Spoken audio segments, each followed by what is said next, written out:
Voici l'histoire complète de Patrice Lumumba, depuis sa naissance jusqu'à aujourd'hui. Naissance et origine.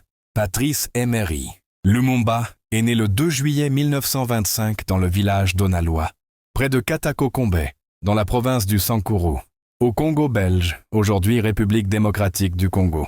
Il appartenait à l'ethnie Tetela, issue du centre du Congo.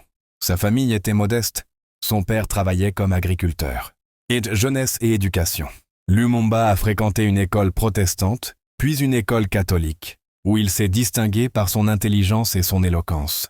Il a ensuite travaillé comme employé de bureau, facteur et journaliste, tout en s'intéressant vivement à la politique, à la littérature et à la question coloniale. C'est un autodidacte, passionné par les idées d'égalité et de liberté. Et début politique. En 1955, il rejoint le mouvement des Évolués, un groupe de Congolais instruits réclamant plus de droits sous le régime colonial belge. En 1951, il fonde son propre parti politique, le Mouvement national congolais, MNC. Le MNC était le premier parti nationaliste congolais, prônant l'unité du pays et l'indépendance immédiate. L'indépendance du Congo. Sous la pression des mouvements nationalistes, la Belgique accepte finalement d'accorder l'indépendance. Le 30 juin 1960, le Congo devient indépendant et Patrice Lumumba devient le premier Premier ministre du pays. Lors de la cérémonie d'indépendance à Léopoldville, Kinshasa, le roi Baudouin de Belgique prononce un discours glorifiant la mission civilisatrice de la Belgique. En réponse, Lumumba prend la parole, sans que ce soit prévu, et prononce un discours historique, dénonçant les humiliations du colonialisme. Ce discours fait de lui un symbole de la lutte anticoloniale en Afrique. Crise politique et militaire. Peu après l'indépendance, le pays sombre dans le chaos. L'armée congolaise se mutine contre les officiers belges. La province du Katanga, riche en minerais, fait sécession sous la direction de Moïse Tshombe, soutenu par la Belgique et certaines puissances occidentales. Lumumba, cherchant à préserver l'unité du pays, demande l'aide de l'ONU, mais celle-ci refuse d'intervenir militairement. Face à ce refus, il se tourne vers l'Union soviétique, ce qui inquiète les États-Unis et la Belgique en pleine guerre froide.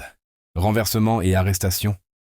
Le président Joseph Kasavubu limoge Lumumba en septembre 1960, mais Lumumba refuse d'accepter la décision.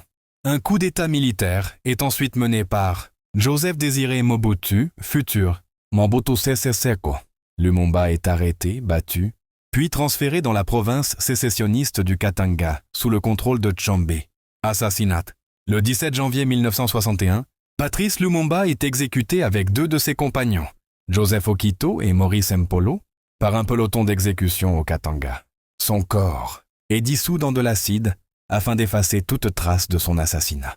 Les enquêtes ultérieures ont révélé l'implication de la Belgique, de la CIA et de collaborateurs congolais dans ce meurtre. Héritage et mémoire.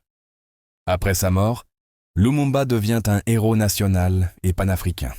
Il symbolise la lutte contre le colonialisme, la souveraineté africaine et l'unité du Congo.